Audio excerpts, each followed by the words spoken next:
오늘 우리 계신 하나님의 말씀은 신약 성경 마태복음 26장 36절부터 46절까지 말씀입니다. 신약 성경 마태복음 26장 36절부터 46절까지 말씀을 제가 봉독하겠습니다. 이에 예수께서 제자들과 함께 겟세마네라 하는 곳에 이르러 제자들에게 이르시되 내가 저기 가서 기도할 동안에 너희는 여기 앉아 있으라 하시고 베드로와 세베대의 두 아들을 데리고 가실새 고민하고 슬퍼하사 이에 말씀하시되 내 마음이 매우 고민하여 죽게 되었으니 너희는 여기 머물러 나와 함께 깨어 있으라 하시고 조금 나아가서 얼굴을 땅에 대시고 엎드려 기도하여 이르시되 내 아버지여 만일 할만하시거든 이 잔을 내게서 지나가게 하옵소서. 그러나 나의 원대로 마시옵고 아버지의 원대로 하옵소서 하시고 제자들에게 오사 그 자는 것을 보시고 베드로에게 말씀하시되 너희가 나와 함께한 1시간도 이렇게 깨어 있을 수가 없더냐. 시험에 들지 않게 깨어 기도하라. 마음에는 원이로되 육신이 약하도다 하시고 다시 두 번째 나아가 기도하여 이르시되 내 아버지여 만일 내가 마시지 않고는 이 잔이 내게서 지나갈 수 없거든 아버지의 원대로 되기를 원하나이다 하시고 다시 오사 보신즉 그들이 자니 이는 그들의 눈이 피곤함일러라. 또 그들을 두시고 나아가 세 번째 같은 말씀으로 기도하신 후 이에 제자들에게 오사 이르시되 이제는 자고 쉬라. 보라 때가 가까이 왔으니 인자가 죄인의 손에 팔리느니라. 일어나라 함께 가자. 보라 나를 파는 자가 가까이 왔느니라. 아멘. 기억이 나실지 모르겠습니다. 벌써 오래된 것 같은데 지난 5월에 저희가 40일 동안 로마서 필사를 함께 했었습니다. 벌써 아주 오래전인 것 같은데 그때 성도분들이 많이 이제 은혜를 누리시고 서로 은혜를 나누신 일이 있었습니다. 저도 한 명의 성도로서 로마서를 그때 다시 읽고 또 묵상하고 쓰면서 받은 은혜가 참 컸었습니다.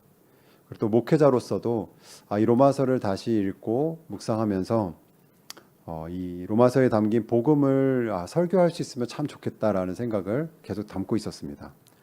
사도 바울께서 강조하신 나의 복음 그리고 삶 가운데 이루어지는 복음의 능력에 대해서 실제하는 복음의 능력에 대해서 함께 나누고 좀 설교하면 좋겠다라는 생각을 그때부터 계속 갖고 있었습니다. 근데 읽으신 것처럼 오늘 본문은 로마서 말씀은 아닙니다.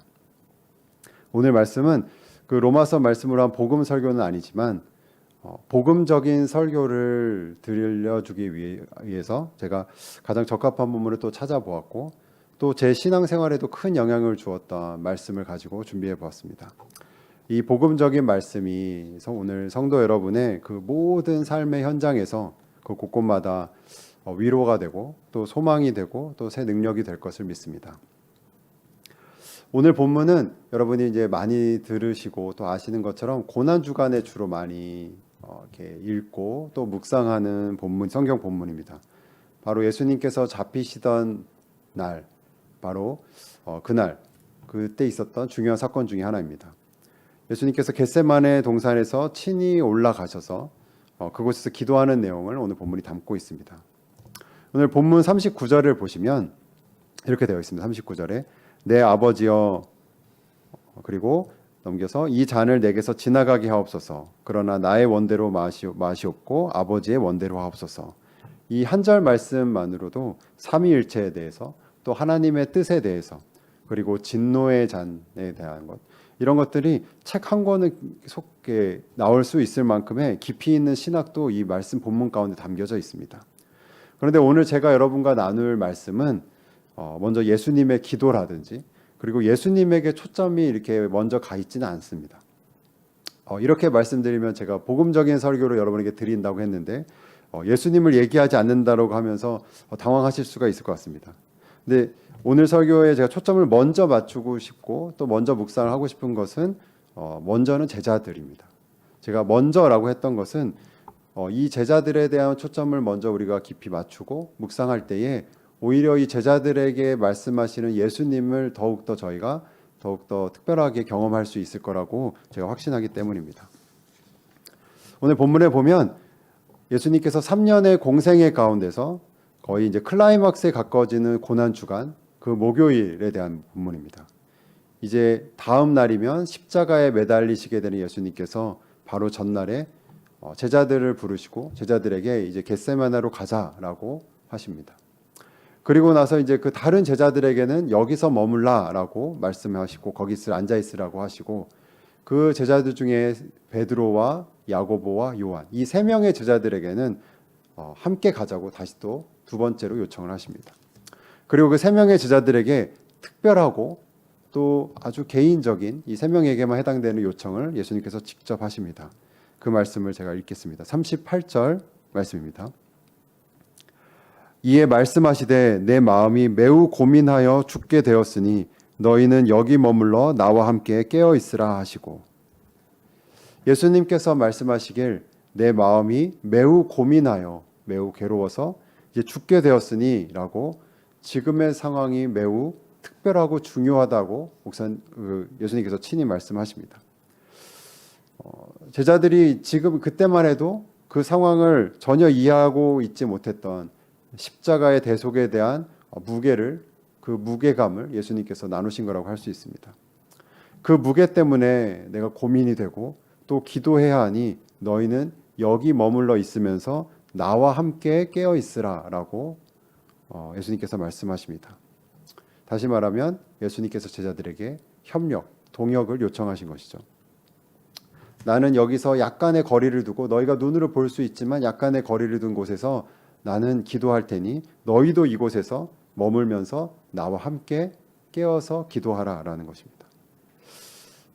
이 문자 자체는 함께 깨어 있어야 한다라는 것인데 이게 단순히 신체적으로 깨어 있는 것만이 아닌 것을 저희가 41절에 보면 깨어서 기도하라라고 예수님께서 말씀하신 것처럼 깨어 있는 것은 곧 기도하는 것이라고 우리가 생각하고 적용할 수가 있습니다.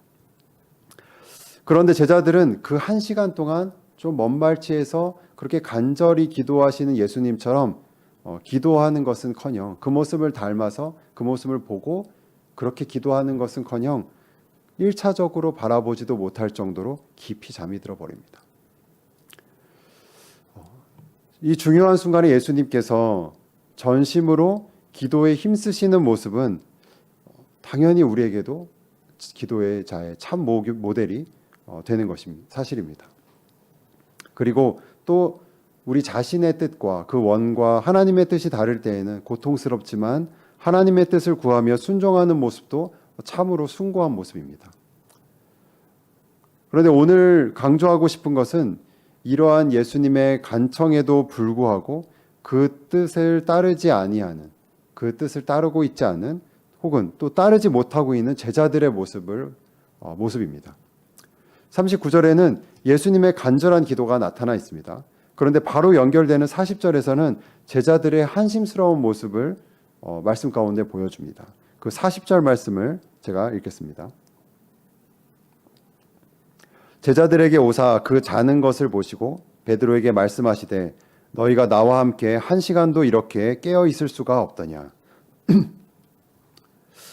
1시간도 깨어 있지 못하는 제자들을 예수님께서 친히 지금 꾸중하고 계신 것입니다. 그리고 깨어서 기도하라고 그들을 다시 강권하신 후에 예수님께서 다시 두 번째로 다시 기도 자리로 돌아가셔서 같은 말씀으로 또 기도하십니다.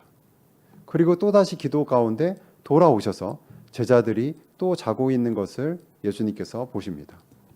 43절 말씀도 그 세 번째로 하신 상황도 제가 읽겠습니다. 다시 오사 보신즉 그들이 자니 이는 그들의 눈이 피곤함일러라.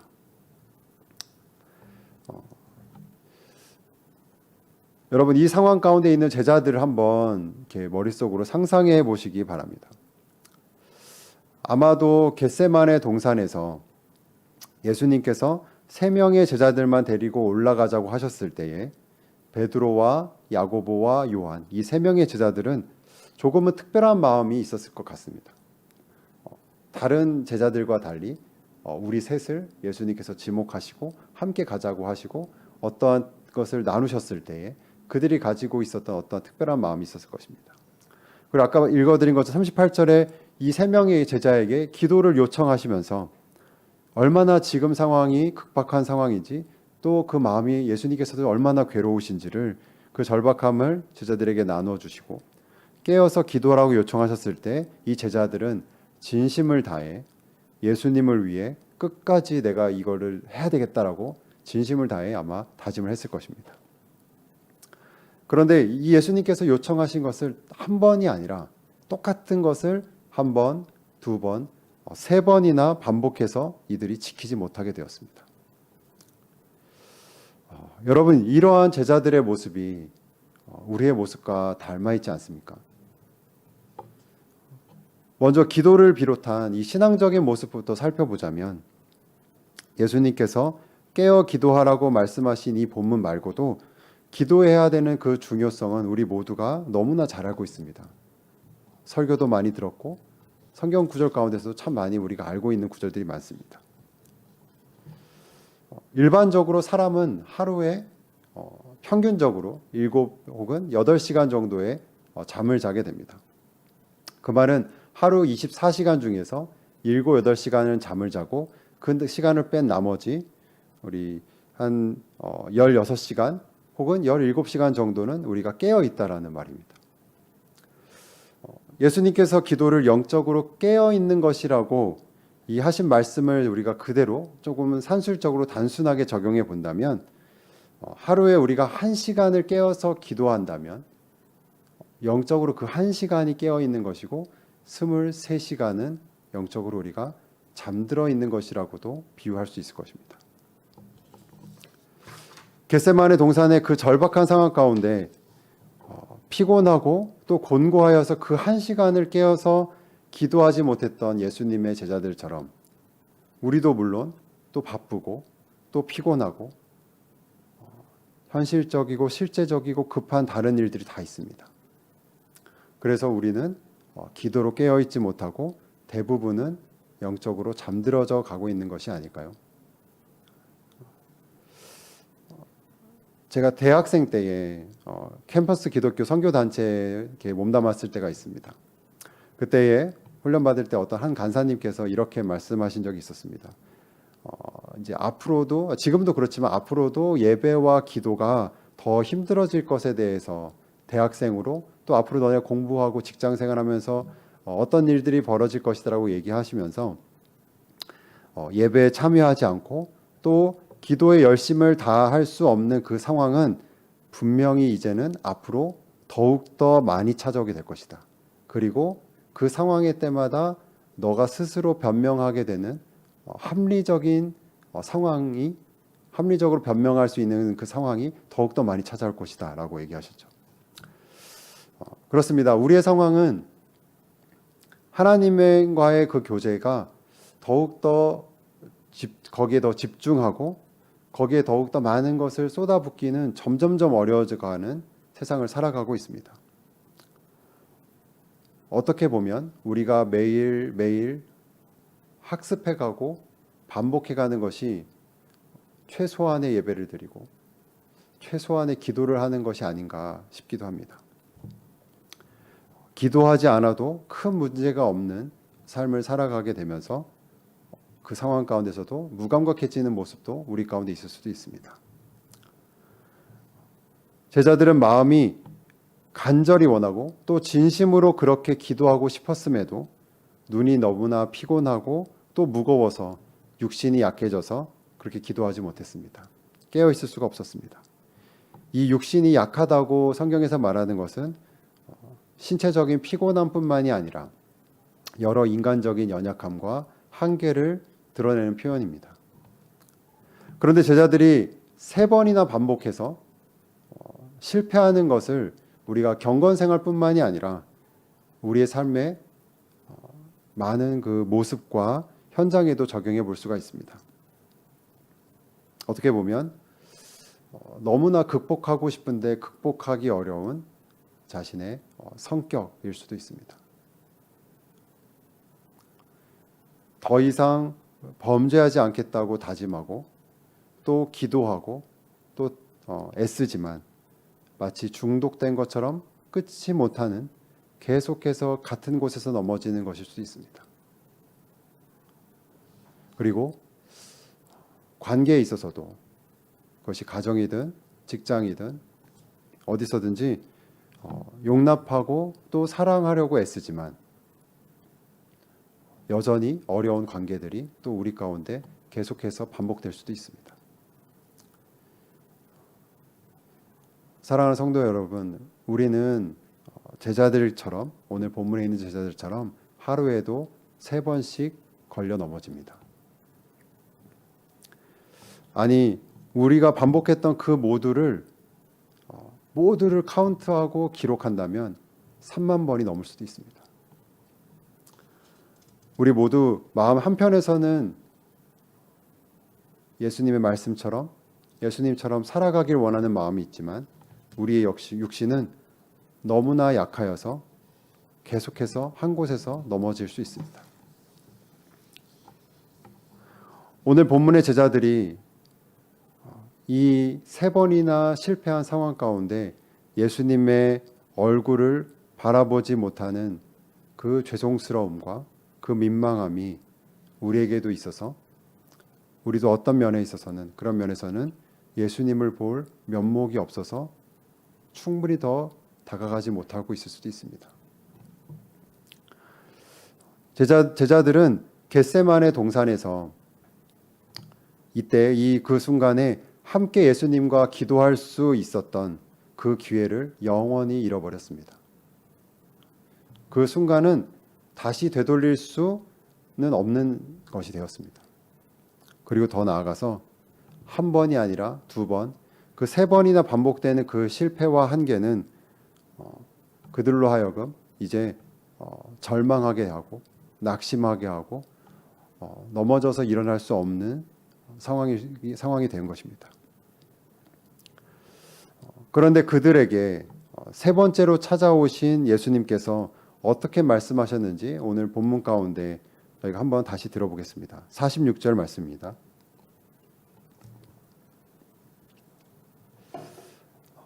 일어나라, 함께 가자. 보라, 나를 파는 자가 가까이 왔느니라. 여기서 일어나라 라고 하신 것은 예수님께서 그 앞서서 하셨던 것처럼 깨어서 기도하라 라고 그 명령하시거나 또 다른 것을 요청하신 것이 아닙니다. 그 넘어진 자리에서 이제 일어나서 같이 가자, 함께 하자라고 다시 한번 말씀하신 것입니다. 앞에서 함께 깨어 있으라고 하실 때, 그 기도할 때 하는 그 함께와는 또 다른 함께가 되었습니다.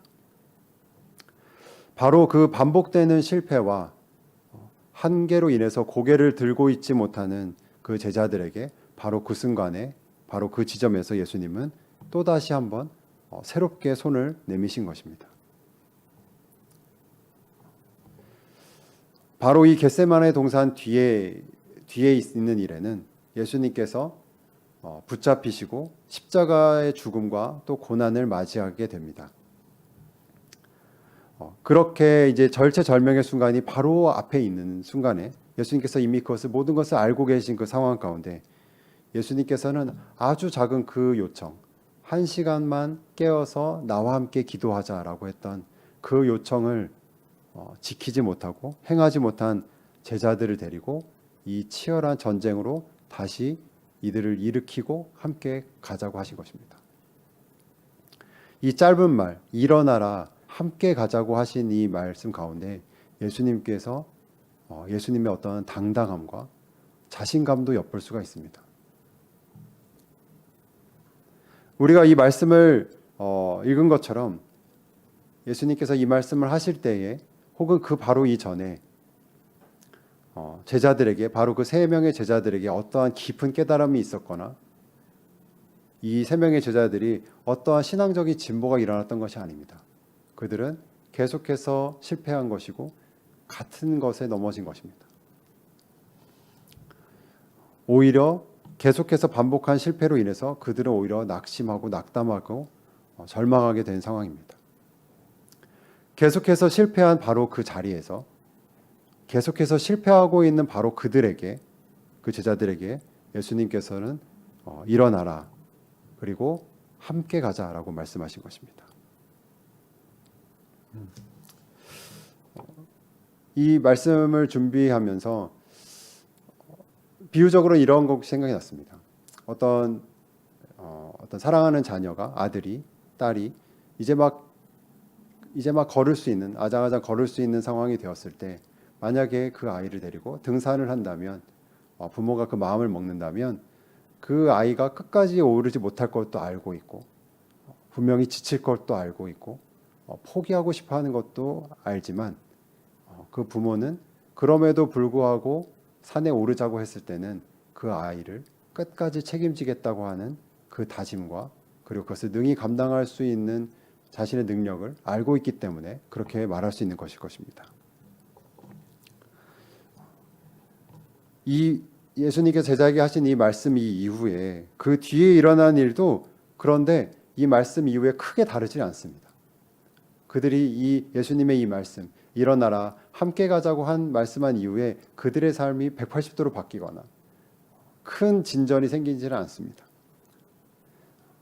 예수님께서는 가룟 유다의 배신으로 붙잡히시게 된 그때에 제자들은 다 흩어져서 도망하게 되었고, 베드로는 또다시 3번이나 예수님을 부인합니다. 제자들은, 그리고 우리들은 이렇게 계속해서 넘어지고 계속해서 범죄하고 실패하는데 예수님께서는 왜 이렇게까지 제자들을, 그리고 우리를 포기하지 않으시는 걸까요? 말씀 한 구절을 찾아 읽겠습니다. 요한복음 13장 1절입니다.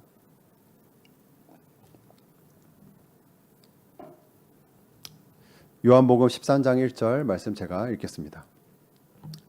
유월절 전에 예수께서 자기가 세상을 떠나 아버지께로 돌아가실 때가 이른 줄 아시고 세상에 있는 자기 사람들을 사랑하시되 끝까지 사랑하시니라. 자기 사람들을 사랑하시되 끝까지 사랑하시니라. 여러분, 우리의 사랑과 우리의 관심은 대부분 끝이 있습니다. 그 지점을 넘지 못하는 어떤 지점이 있습니다. 그런데 우리를 향한 예수님의 사랑은 참으로 끝이 없습니다. 누구라도 이제는 끝이라고 생각하는 그 순간 한 걸음 더 가시고 한 번의 손을 더 내미시는 것이 바로 예수님의 사랑인 것입니다. 우리가 신앙생활하면 할수록, 오히려 예수님과 가까워지면 가까워질수록 우리는 우리의 반복되는 실패를 경험하고 깨닫게 됩니다. 그전에는 예수님을 위해 헌신했던, 내가 예수님을 위해 했던 그 작은 몇 가지에 자신만만하고 그것을 자랑하고 싶고 그것만을 주로 보았다면, 오히려 예수님을 외면하는 순간들, 내가 매번 극복하지 못하고 있는 그 육신의 약함이 더욱더 크게 느껴지게 됩니다. 그러한 우리로 하여금 절망하지 않도록 오늘 예수님께서 다시 말씀해 주신 것입니다. 일어나라, 함께 가자. 다시 시작하자. 그것이 무엇이든지 예수님께서는 이미 그 모든 것을 알고 계시고, 우리는 이러한 우리의 실패와 실수와 한계가 그것이 특별하다고 생각하지만 우리의 본질상 우리가 약함을, 우리 육신의 약함을 예수님께서 이미 아시고, 그것을 육신의 약함에도 불구하고 끝까지 사랑하시며 끝까지 우리를 인도하실 것이라고 말씀하시는 것입니다. 여러분의 삶의 현장 가운데 계속해서 반복되는, 걸림돌처럼 넘어지게 되는, 그래서 절망하게 되는 부분이 있습니까? 그것이 관계든 여러분의 성격이든 성품이든 혹은 게으름과 같은 태도이든, 그 순간과 그 현장에서 일어나라, 함께 가자라고 다시 한번 손을 내미시는 그 예수님의 그 복음을 오늘 여러분이 말씀 가운데 들으시길 바랍니다. 분명히 우리는 매일매일 한계를 또 새롭게 경험할 것입니다. 그리고 그러한 우리의 한계 가운데 다시 한번 그 한계를 넘어서 우리를 사랑해 주신, 일으켜 주시는 예수님의 사랑을 오늘 다시 한번 우리가 경험할 수 있게 되는 것입니다.